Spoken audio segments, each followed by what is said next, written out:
Hi hello അസ്സാം വലൈക്കും. Welcome back to Jashi's cook ബുക്കിലേക്ക് എല്ലാവർക്കും സ്വാഗതം. ചോറിലേക്കും ബ്രേക്ക്ഫാസ്റ്റിനും പലഹാരങ്ങളുടെ കൂടെയും നല്ലൊരു കോമ്പിനേഷൻ ആയിട്ടുള്ള ഇറച്ചിക്കറിയുടെ ഒക്കെ അതേ രുചിയിൽ ഒരു കടല വരട്ടിയതാണ് ഇന്ന് ഞാൻ ഉണ്ടാക്കി കാണിക്കുന്നത്. വളരെ ഈസിയാണ് ഇത് ഉണ്ടാക്കാൻ. മാത്രമല്ല കുറച്ച് ചേരുവകളൊക്കെ വെച്ചിട്ട് പെട്ടെന്ന് നമുക്കിത് ഉണ്ടാക്കിയെടുക്കാം. കടല കൊണ്ടുള്ള എൻ്റെ മൂന്നാമത്തെ റെസിപ്പിയാണ് കേട്ടോ ഇത്. മറ്റ് രണ്ട് വീഡിയോകളുടെയും ലിങ്ക് ഞാൻ താഴെ ഡിസ്ക്രിപ്ഷനിൽ കൊടുക്കാം. അപ്പോൾ നമുക്ക് വേഗം റെസിപ്പി നോക്കാം. അതിന് മുന്നേ എന്നും പറയുന്ന പോലെ തന്നെ സബ്സ്ക്രൈബ് ചെയ്യാത്തവർ ആരെങ്കിലും വീഡിയോ കാണുന്നുണ്ടെങ്കിൽ പ്ലീസ് ഒന്ന് സബ്സ്ക്രൈബ് ചെയ്തിട്ട് ആ ബെല്ലൈക്കൺ കൂടെ ഒന്ന് എനേബിൾ ചെയ്യാൻ മറക്കരുതേ.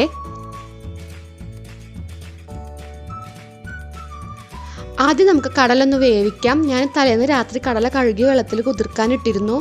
ഇത് ഏകദേശം 250 ഗ്രാം ഉണ്ട്. ഇതിനി നമുക്ക് കുക്കറിലേക്ക് മാറ്റി വേവിക്കാൻ ആവശ്യത്തിനുള്ള വെള്ളവും പിന്നെ ഉപ്പും ചേർത്ത് 4 വിസിൽ വരുന്നത് വരെ ഒന്ന് വേവിക്കാം.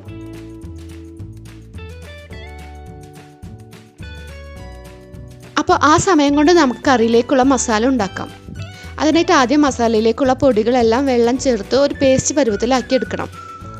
ഒരു ബൗളിലേക്ക് 1.5 ടേബിൾ സ്പൂൺ മുളക് പൊടി, ഞാൻ കാശ്മീരി ചില്ലി പൗഡറാണ് എടുത്തിട്ടുള്ളത്, 1 ടേബിൾ സ്പൂൺ മല്ലിപ്പൊടി, 1/4 ടേബിൾ സ്പൂൺ മഞ്ഞൾപ്പൊടി, 1/4 ടേബിൾ സ്പൂൺ പെരിഞ്ജീരകം പൊടിച്ചത്, പിന്നെ കുറച്ച് വെള്ളം കൂടെ ചേർത്ത് നല്ലപോലെ മിക്സ് ആക്കാം.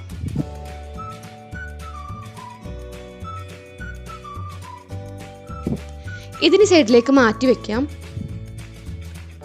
അടുത്തതായി ഒരു ചട്ടി ചൂടാക്കി ഇതിലേക്ക് കുറച്ച് വെളിച്ചെണ്ണ ഒഴിച്ചു കൊടുക്കാം. വെളിച്ചെണ്ണ നന്നായി ചൂടായാൽ 1/4 കപ്പ് തേങ്ങാക്കൊത്ത് ചേർക്കാം. ഇത് ഓപ്ഷണലാണ്. കയ്യിൽ സ്റ്റോക്ക് ഉണ്ടെങ്കിൽ ചേർത്താൽ കറിക്ക് നല്ലൊരു ഫ്ലേവർ കിട്ടും. നമ്മൾ കറിയൊക്കെ വരട്ടിയെടുക്കുമ്പോൾ ഇതുപോലുള്ള ചട്ടിയിലാണ് ഉണ്ടാക്കുന്നതെങ്കിൽ കറിക്ക് കുറച്ചുകൂടെ ടേസ്റ്റ് കിട്ടും കേട്ടോ. തേങ്ങാക്കൊത്തിൻ്റെ കളറൊന്ന് ചേഞ്ച് ആയി വന്നാൽ നമുക്കിതിലേക്ക് കുറച്ച് കറിവേപ്പിലയും എരിവിനനുസരിച്ച് പച്ചമുളക് നീളത്തിൽ നടുകീറിയതും ചേർത്ത് കൊടുക്കാം. നേരത്തെ ഞാൻ പറഞ്ഞല്ലോ കാശ്മീരി ചില്ലി പൗഡറാണ് ഇതിലേക്ക് ചേർക്കുന്നതെന്ന്. അതിന് എരിവ് കുറവായതുകൊണ്ട് ഞാൻ പച്ചമുളക് 5 എണ്ണം ചേർത്തിട്ടുണ്ട്. ജസ്റ്റ് ഇളക്കി യോജിപ്പിച്ചതിന് ശേഷം നമുക്കിതിലേക്ക് 2.5 ടേബിൾ സ്പൂൺ ഇഞ്ചി വെളുത്തുള്ളി ചതച്ചത് ചേർത്ത് കൊടുക്കാം.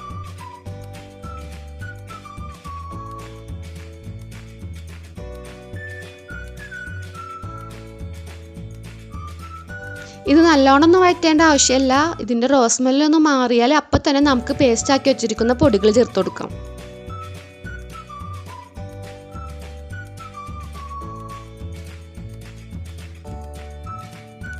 പൊടികൾ നന്നായി മൂത്ത് എണ്ണ നന്നായി തെളിഞ്ഞു വരാൻ തുടങ്ങിയാൽ നമുക്കിതിലേക്ക് അത്യാവശ്യം വലുപ്പമുള്ള 2 തക്കാളി മിക്സിയിലിട്ട് നന്നായി അരച്ചതിന് ശേഷം ചേർത്ത് കൊടുക്കാം. പുളി ആവശ്യത്തിന് വേണമെന്നുള്ളവർ മാത്രം 2 തക്കാളി ചേർത്താൽ മതി കേട്ടോ. കറിയിലധികം പുളി വേണ്ട എന്നുണ്ടെങ്കിൽ 1 തക്കാളി ചേർത്താൽ മതി.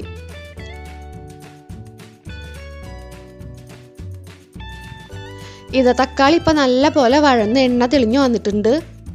ഇനി നമുക്കിതിലേക്ക് വേവിച്ച് വെച്ചിരിക്കുന്ന കടല ചേർത്ത് കൊടുക്കാം. കടല വേവിക്കുമ്പോൾ ആവശ്യത്തിന് ഉപ്പ് ചേർത്തിരുന്നത് കൊണ്ട് മസാലയിലേക്ക് വേറെ ഉപ്പ് ചേർത്തിരുന്നില്ല. കടല ചേർത്തതിന് ശേഷം ഉപ്പ് നോക്കിയിട്ട് പോരെങ്കിൽ കുറച്ചുകൂടെ ചേർത്ത് കൊടുക്കാം. ഇനി നമുക്ക് ഈ ഗ്രേവി നന്നായി വറ്റിച്ചെടുക്കണം. നിങ്ങൾക്ക് കറി അധികം ഡ്രൈ ആക്കണ്ട എന്നുണ്ടെങ്കിൽ ഈ ഒരു സ്റ്റേജൊക്കെ ആകുമ്പോൾ ലാസ്റ്റ് ചേർക്കാനുള്ള 2 ചേരുവകൾ കൂടെ ചേർത്ത് ഫ്ലെയിം ഓഫ് ആക്കാം കേട്ടോ. ഞാനിത് ചോറിലേക്ക് സൈഡ് ഡിഷ് ആയിട്ടാണ് ഉണ്ടാക്കിയത്. അതുകൊണ്ട് കറി നല്ല പോലെ ഡ്രൈ ആക്കി വരട്ടിയെടുക്കുന്നുണ്ട്. ഇപ്പം ഏകദേശം കറിയൊക്കെ വറ്റി വന്നിട്ടുണ്ട്. ഇനി ഇതിലേക്ക് 1/4 ടേബിൾ സ്പൂൺ ഗരം മസാലപ്പൊടിയും കുറച്ച് കസൂരി മേത്തി കയ്യിലുണ്ടെങ്കിൽ അതും കൂടെ ചേർത്ത് നല്ല പോലെ ഇളക്കി യോജിപ്പിച്ചതിന് ശേഷം ഫ്ലെയിം ഓഫ് ആക്കാം. അപ്പോൾ നമ്മുടെ കടല വരട്ടിയത് ഇവിടെ റെഡിയായി. വളരെ ഈസി ആയിട്ട് ഉണ്ടാക്കാൻ. സബോള അരിയും വഴറ്റി ഒന്നും വേണ്ട. ഒരിക്കലെങ്കിലും ഒന്ന് ട്രൈ ചെയ്ത് നോക്കുക. നിങ്ങൾക്ക് തീർച്ചയായും ഇഷ്ടപ്പെടും. ഉണ്ടാക്കി നോക്കിയാൽ ഫീഡ്ബാക്ക് അറിയിക്കുക. അതുപോലെ തന്നെ വീഡിയോനെ പറ്റിയുള്ള നിങ്ങളുടെ അഭിപ്രായം കമൻറ്റായി അറിയിക്കുക. വീഡിയോ ഇഷ്ടപ്പെട്ടാൽ ലൈക്കും ഷെയറൊക്കെ ചെയ്യാൻ മറക്കരുതേ. ഇൻഷാ അല്ലാഹ് ഈസിയും ടേസ്റ്റിയും വെറൈറ്റിയും ആയിട്ടുള്ള റെസിപ്പിയുമായി അടുത്ത വീഡിയോയിലൂടെ കാണുന്നതുവരേക്കും ബൈ. അസ്സലാമു അലൈക്കും.